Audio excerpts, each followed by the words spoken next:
Hello students, physics with DS Rajput में आपका स्वागत है। और अपन बात कर रहे हैं विद्युत विभव की। ये चैप्टर नंबर 3 चल रहा है आपका, और चैप्टर नंबर 3 का ये पार्ट 2 है।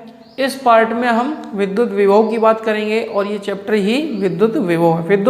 विद्युत विभव और विभवांतर का इंट्रोडक्शन मैंने इससे पहले वाले चैप्टर में कर दिया था। आप चाहो तो वहाँ पे जाके देख सकते हो, और उसके बाद ये देखना बहुत अच्छे से क्लियर होगा आपको, ठीक है ना। वहाँ पे मैंने आपको बताया था कि विद्युत विभव क्या है और विभवांतर क्या है, फॉर्मूला वगैरह बताए थे, और पॉइंट आवेश की वजह से, बिंदु आवेश की वजह से भी हमने विद्युत विभव वहाँ पे आपको बताया था। आज हम लोग बात करेंगे विद्युत द्विध्रुव की। किसकी बात करेंगे? विद्युत द्विध्रुव।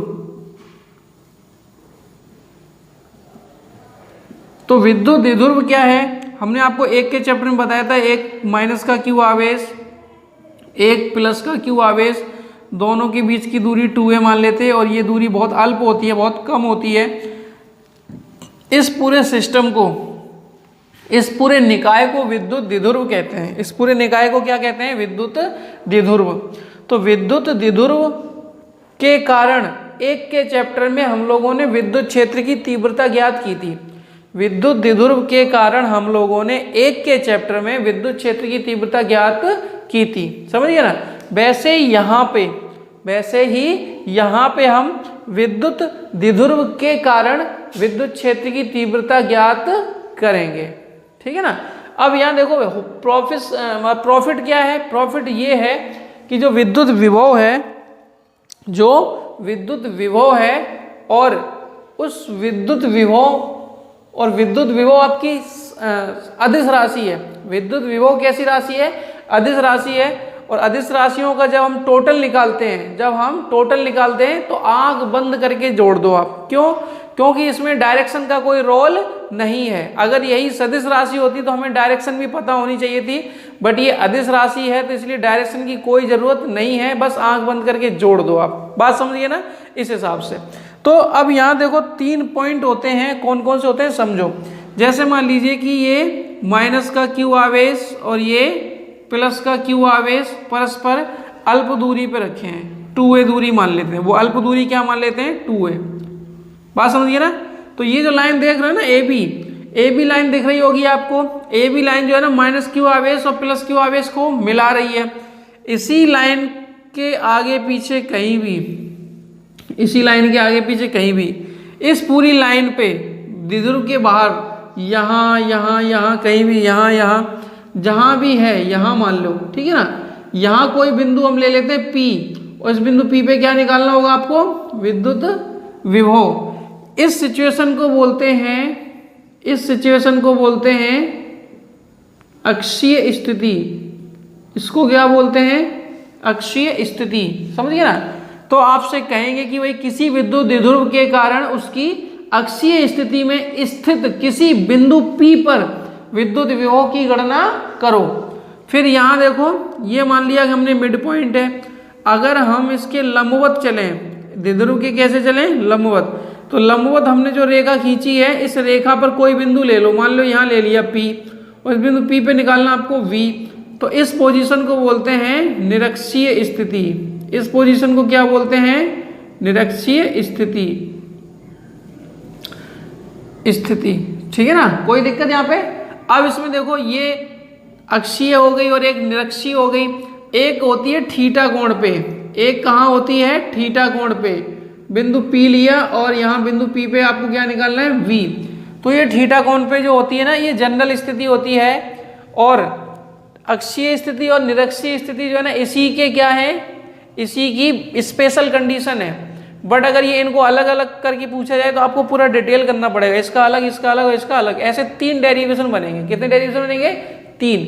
तीनों को हम अलग अलग सॉल्व करते हैं, ठीक है ना, 1 by 1। ओके, इससे पहले इनको सॉल्व करें, इससे पहले एक चीज और जान लेते हैं। बिंदु आवेश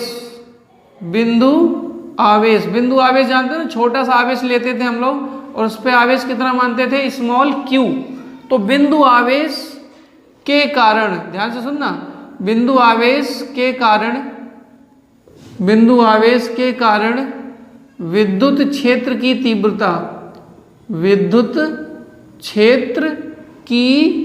तीव्रता, ओके। तो बिंदु आवेश के कारण विद्युत क्षेत्र की तीव्रता क्या लिखाई थी हमने आपको, E is equal to K Q upon R square, E is equal to K Q upon R square. नहीं समझे?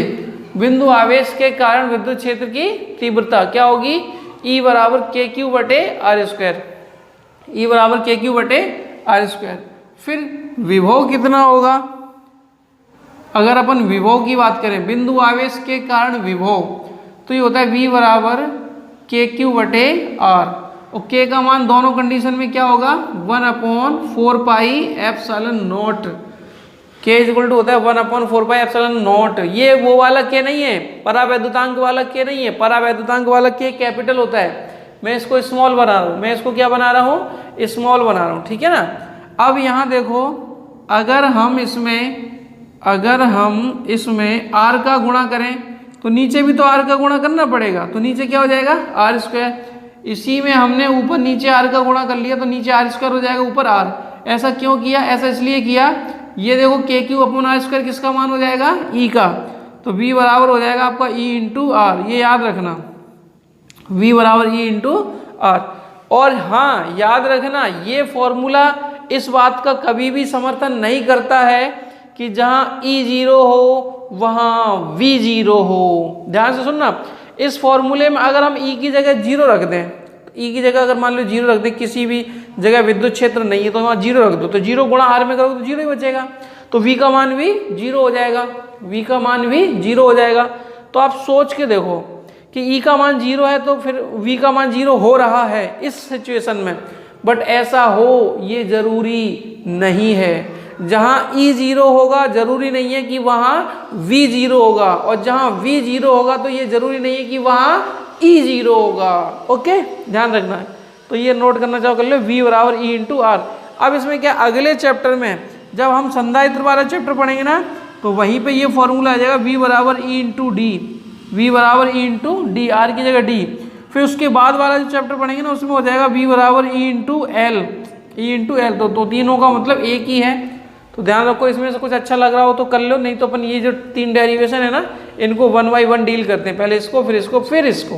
ओके, नोट कर लो जल्दी से।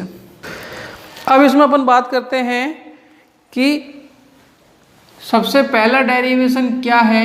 पहला डेरिवेशन ये है विद्युत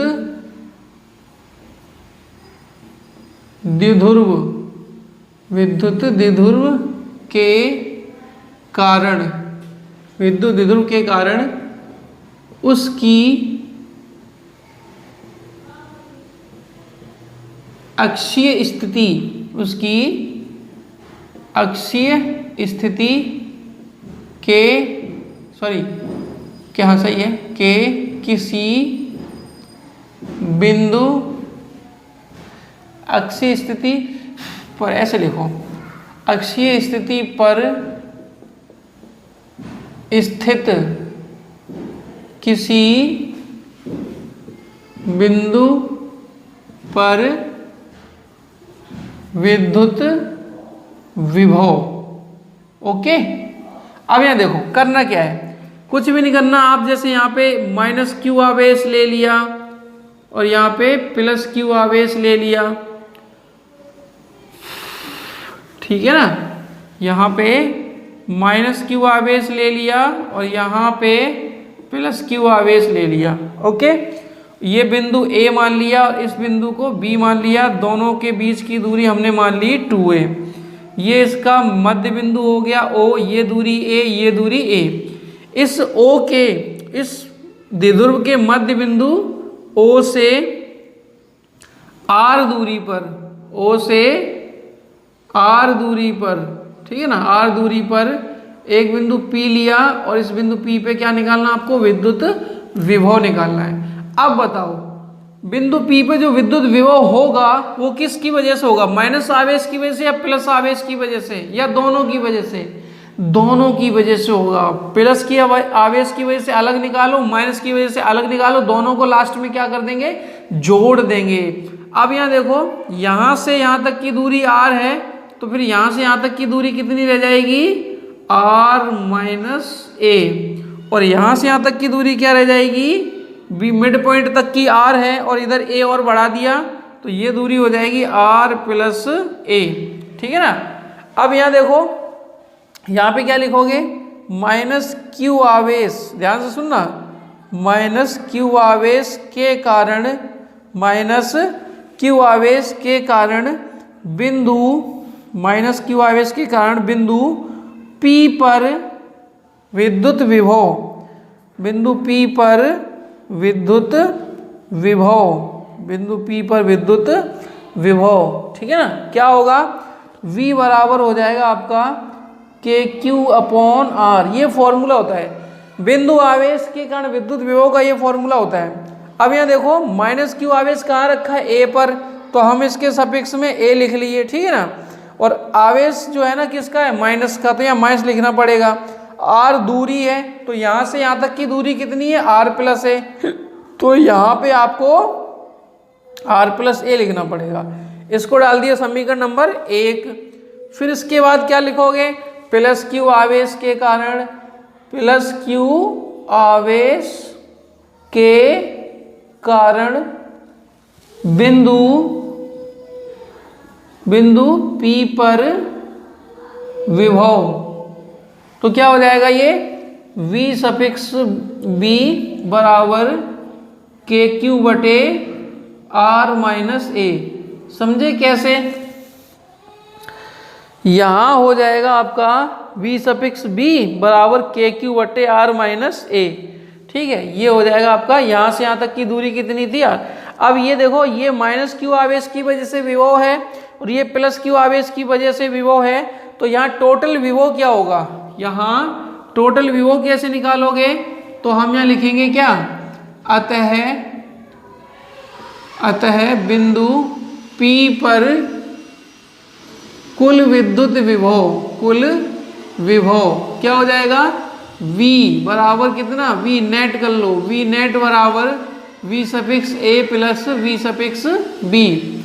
वैल्यू रखो इनकी, V सफिक्स A की जगह क्या रखोगे, माइनस के क्यू बटे R प्लस A, और इसकी जगह क्या रखोगे, के क्यू बटे R माइनस A। अब ध्यान देना, क्या कॉमन आ जाएगा भाई, बोलो, दिख रहा है क्या, के क्यू कॉमन ले लो, क्या कॉमन ले लो, के क्यू, तो ये 1 upon R minus A minus 1 upon R plus A. Sir ये क्या कर दिया आपने, ये माइनस वाला पद बाद में लिख दिया, प्लस वाला पहले, और के क्यू आ गया कॉमन। अच्छा, अब एलसीएम कितना हो जाएगा, एलसीएम लेना आता है क्या, एलसीएम हो जाएगा R square minus A square, A minus B A plus B, A plus B का इधर गुणा करेंगे तो ये हो जाएगा आपका आर प्लस ए, ये आर माइनस ए का गुणा यहाँ करोगे तो आर हो जाएगा माइनस का और ए हो जाएगा प्लस का, आर आर कट जाएगा, ए और ए कितना हो गया 2a, ए और ए कितना हो गया 2a अपॉन कितना R square minus A square, और यहाँ कितना v नेट, यहाँ पे कितना v नेट। अब बताओ q इंटू 2a p हो जाएगा, q इंटू 2a क्या हो जाएगा p, तो यहाँ p रखोगे ना तो ये हो जाएगा आपका kp upon R square minus A square, और ये हो जाएगा आपका v नेट। यहाँ छोड़ दो, या फिर एक चीज़ और बता सकते हो, क्या r बड़ा था किससे a से, तो आर स्क्वायर तो उससे भी बड़ा हो जाएगा भाई। आता है ए स्क्वायर को क्या कर लेंगे, ए स्क्वायर को नगण्य मान लेंगे, ठीक है ना, उसको छोड़ दो, छोड़ दोगे तो फिर वी नेट क्या हो जाएगा आपका K P upon R square, V net क्या हो जाएगा के पी अपॉन आर स्क्वायर। तो आई थिंक आप ये कर पाओगे और अच्छे से समझ में भी आया, इसमें कुछ खास बात नहीं है, इसको नोट कर लो। आप लोग बात करते हैं इसके सेकंड डेरिवेशन। सेकंड डेरिवेशन क्या होगा इसका, सेकंड डेरिवेशन होगा इसका विद्युत द्विध्रुव के कारण उसकी अक्षीय, अक्षीय की जगह क्या लिख देंगे हम लोग इसमें निरक्षीय, अक्षीय की जगह क्या लिख देंगे निरक्षीय, और अक्षीय को अनुप्रस्थ और अनुदैर्ध्य भी बोलते हैं, इनको अनुदैर्ध्य और अनुप्रस्थ, ठीक है ना। तो उसकी निरक्षीय स्थिति पर स्थित किसी बिंदु पर विद्युत विभव, तो कैसे निकालोगे, ये हो गया आपका ये हो गया आपका माइनस का Q आवेश और ये हो गया आपका प्लस का Q आवेश। ये रखा है A पर और ये रखा है B पर, और दोनों के बीच की दूरी कितनी है 2a। दोनों के बीच की दूरी कितनी है 2a, और इसके मिड पॉइंट O से R दूरी पर एक बिंदु ले लिया P, और इस बिंदु P पे क्या निकालना आपको V। अब यहाँ से यहाँ तक की दूरी क्या होगी, यहाँ से यहाँ तक की दूरी क्या होगी under root R square plus A square. ये कहाँ से आ गई, यहाँ 90 डिग्री का कोण बनेगा, या पाइथागोरस प्रमेय लगाओगे तो कर्ण निकलेगा under root R square plus A square. क्यों निकाल रहे हैं ये बताओ। बिंदु P पे जो विभव होगा, बिंदु P पे जो विभव होगा वो किसकी वजह से होगा, माइनस Q की वजह से प्लस Q की वजह से, दोनों की वजह से, ठीक है ना। तो दोनों की वजह से अब ये फॉर्मूला लगाना है ना, बिंदु आवेश की वजह से विद्युत विभव क्या होता है KQ बटे आर स्क्वायर। जब ये फॉर्मूला लगाओगे तो इसमें पता होना चाहिए कि दूरी कितनी है बिंदु आवेश से, तो यहाँ से यहाँ तक की दूरी भी under root R square plus A square ही होगी, ठीक है ना। और यहाँ बिंदु P पे आपको क्या निकालना है, विद्युत क्षेत्र की विद्युत विभव निकालना है। क्या निकालना है, विद्युत विभव। तो उसके लिए क्या लिखोगे यहाँ पे माइनस Q आवेश के कारण, माइनस Q आवेश के कारण बिंदु P पर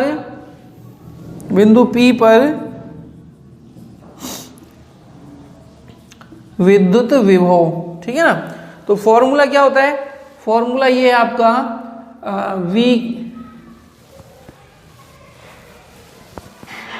V बराबर होता है फॉर्मूला KQ अपॉन R, ठीक है ना। V बराबर KQ अपॉन R इसका नहीं होता बेटा, ये KQ अपॉन R होता है। क्या होता है, KQ अपॉन R। तो KQ अपॉन R ये फॉर्मूला है। अब ये माइनस Q रखा कहाँ A पर, A लिख दो यहाँ सफिक्स में, Q की जगह माइनस रखोगे, और दूरी कितनी है, दूरी है आपकी under root R square plus A square. इसको डाल दो समीकरण नंबर 1। फिर इसके बाद यहाँ क्या लिखोगे भाई, प्लस Q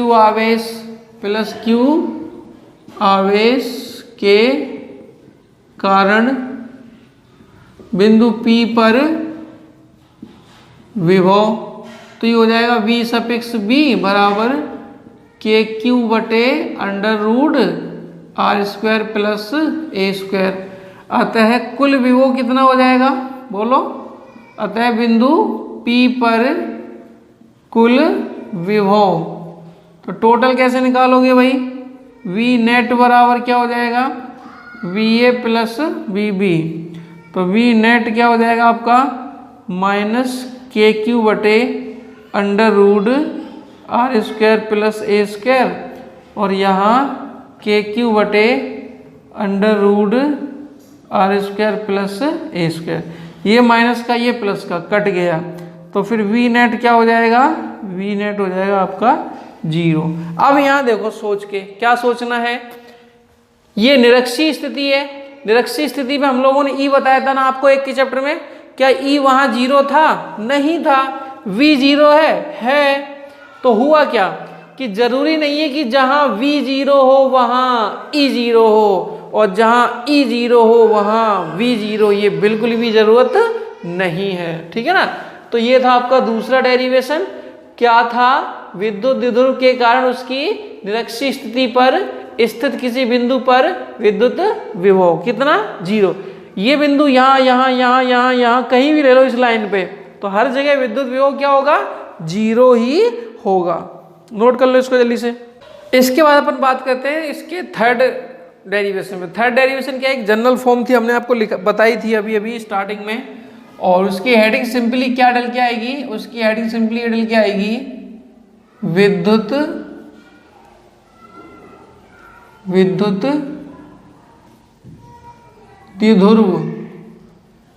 द्विध्रुव के कारण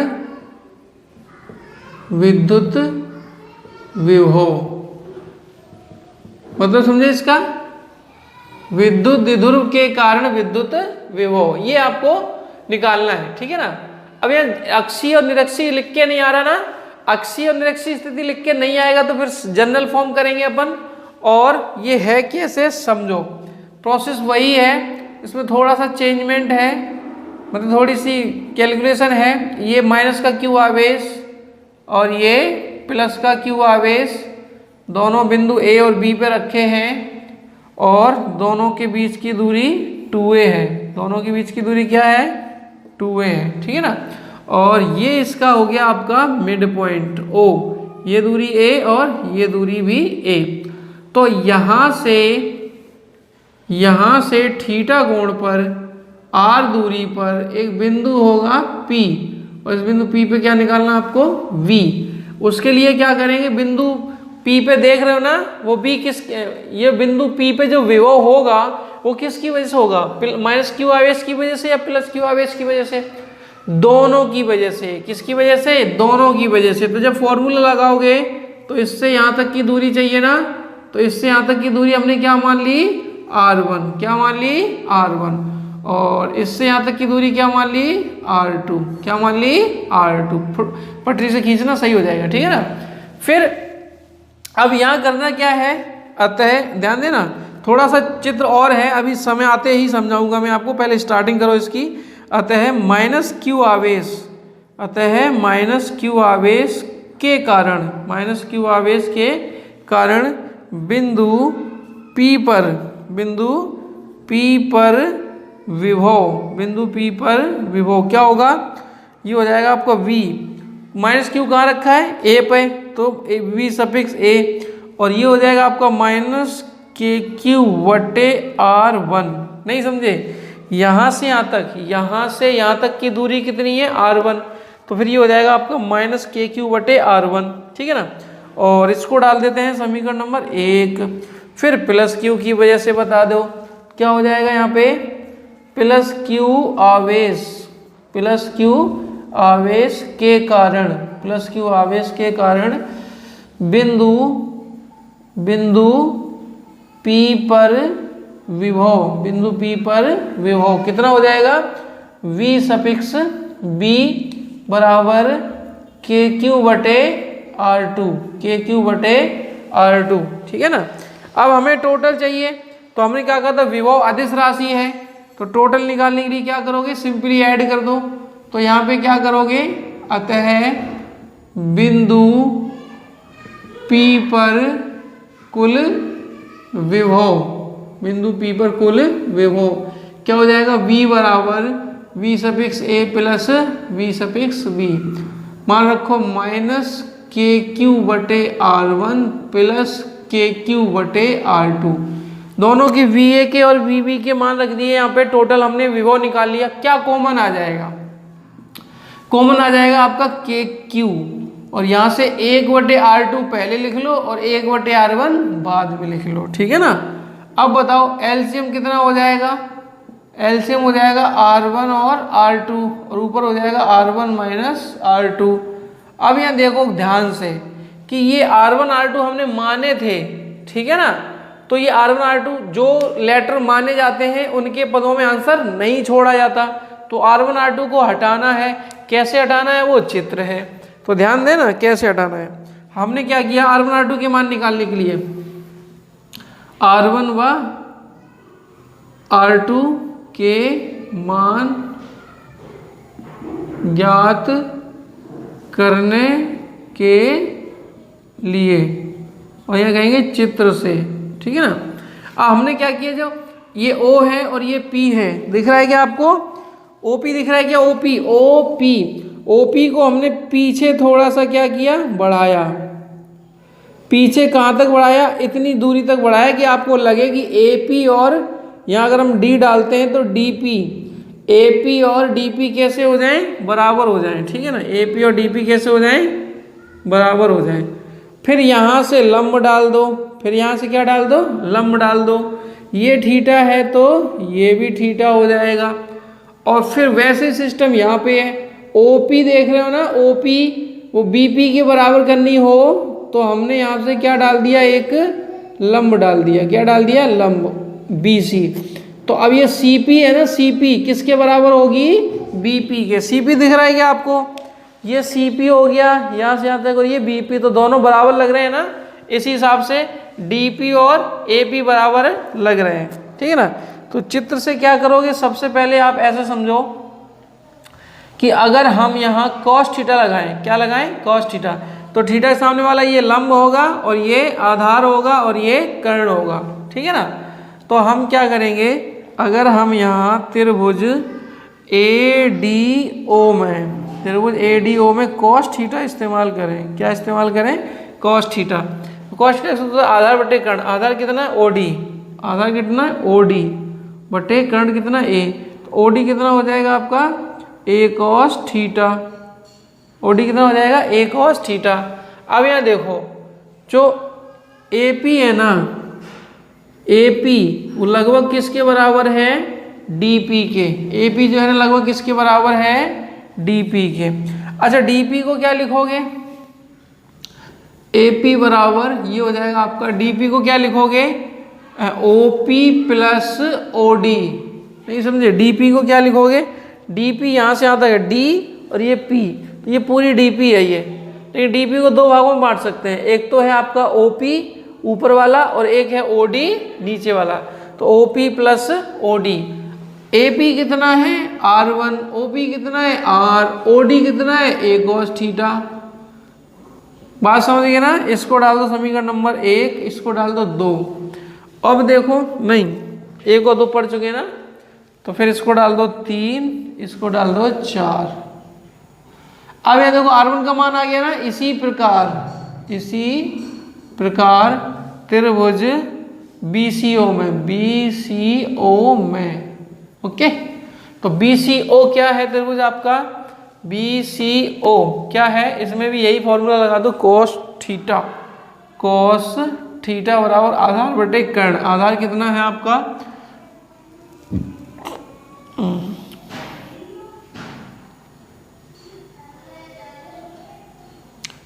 आधार ये है OC, आधार बटे कर्ण। तो आधार OC है और कर्ण है आपका A। तो OC बराबर क्या हो जाएगा आपका? A cos theta. अतः और देखो, ये BP किसके बराबर है? CP के। BP किसके बराबर है? BP बराबर CP। अब यहाँ देखो CP को क्या तोड़ोगे? CO या OC? नहीं, OP माइनस OC। देखो जरा ध्यान से, ये पूरा यहाँ से यहाँ तक OP है, OP में से OC घटा दो तो ऊपर बच जाएगा CP, तो CP ही है, ठीक है ना। अब इनके मान रख दो। BP का मान कितना भाई? R2 और यहाँ R minus A cos theta, ठीक है ना। अब यहाँ लिख देते अतः अब इनको क्या करो? गुणा कर लो, R1 इंटू R2। ये देखो, ये R1 इंटू R2 है ना, इसकी ये क्या लिखो? इनका गुणा। तो गुणा पहले ही कर लो, R1 plus A cos theta into R minus A cos theta.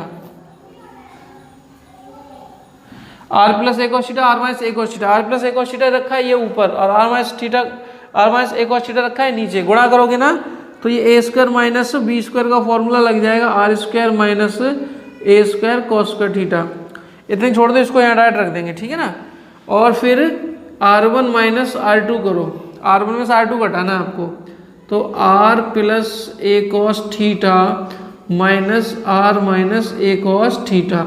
ये माइनस अंदर जाएगा तो ये क्या हो जाएगा? R माइनस का हो जाएगा और A cos थीटा प्लस का हो जाएगा। R कट जाएगा, A cos theta 2A cos theta, A cos theta 2A cos theta, ठीक है ना।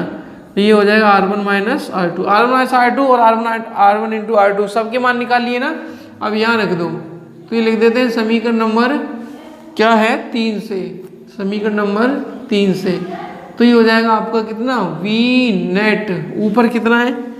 ऊपर देखो कि R1 माइनस R2 है, R1 माइनस R2 का मान 2A है और R1 इंटू R2 का मान कितना है?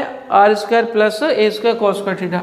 तो ये हो जाएगा आपका KQ और यहाँ 2A cos theta upon R square minus A square cos square theta. तो चाहो तो आप k का मान भी रख लिया करो, कोई दिक्कत वाली बात नहीं है। 1/4πε0 इंटू क्यू इंटू 2a और cos थीटा और r square minus a square cos square theta. अब यहाँ देखो r स्क्वायर बहुत बड़ा होगा किससे, a square cos square theta से, और q इंटू 2a बराबर कितना है p, अतः फॉर्मूला बन जाएगा आपका v नेट 1/4πε0 और यहाँ p cos थीटा बटे r स्क्वायर। या k रखना चाहो तो फिर सिंपली याद हो जाता है kp cos थीटा बटे r स्क्वायर। बताओ इसमें हार्ड है क्या, कुछ नहीं, कैलकुलेशन ही तो है, थोड़ा सा बड़ा है और क्या है, हार्ड कुछ भी नहीं है। नोट कर लो इसको। और आई थिंक आपको ये टॉपिक समझ में आए होंगे। अगर आपको ये वीडियो अच्छा लगा हो तो इसको लाइक करें, ज़्यादा से ज़्यादा शेयर करें और चैनल को सब्सक्राइब करें। मिलते हैं अगली वीडियो में, तब तक के लिए धन्यवाद। नोट इसको जल्दी से।